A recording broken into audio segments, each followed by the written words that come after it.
Резина белән Рифкат Кашаповлар күп еллар элек Соклоубаш авылыннан Тугашка күченеп кайткан гаилә. Биредә Резина апа ныклап кул эшенә тотына, бәйли, шигәтегә, аларның өйләрендә келәмнәр дә үзенчәлекле. Иң беренчесен уңган хуҗабикә моннан нәкъ 30 ел элек шиккән булган.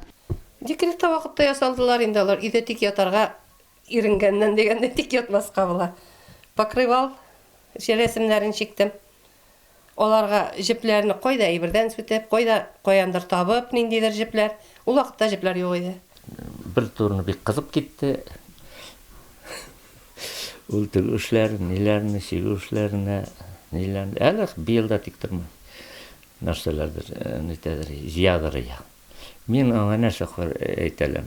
Эшләсен, карасын. Аңа алай эше икән. Сорман районының Кәүҗиек авылында шәфкать туташы булып эшләгәндә халыкның ныклап келәм тукыганын күреп, үзе дә шушы эшкә керешеп китә. Әнисе Гөлҗәүһәр гомер буе кешеләргә күлмәкләр тегә, бизәкле фуфайкалар сара. Резина апаның өч кызы да бәйләү, тегү осталары.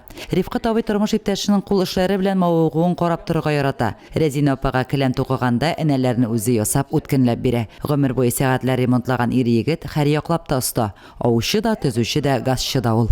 Энекәш минем рәсемнәр ясый иде, шуңа ак кошлар ясаткан идем, кырына чәчәкләр белән. Онсы шигелеп бетмәгән, тора әле. Исәбе булса кеше. Ничек белдермәсен? Булдыра, сүздә юк, любой кеше булдыра. Токмаңа бит вакыт кирәк, сәләт кирәк, теләк кирәк.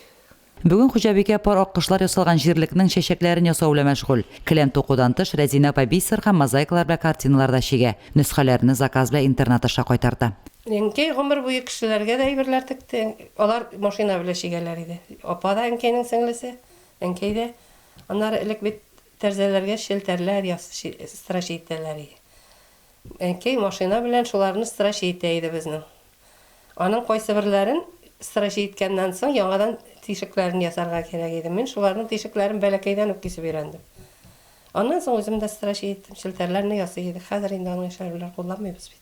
Кашаповларның йортында гына түгел, ихата һәм бакчаларында да пөхтәлек күзгә ташлана. Агач куакларның нинди генә төрләре юк. Һәр нәрсәгә өлгергән, бакчасында, өендә курчак өе кебек матур итеп тоткан Кашаповларга сокланып кайттык. Лилия Шәймиева, Айрат Фазылов, Мөслим телевидениесе.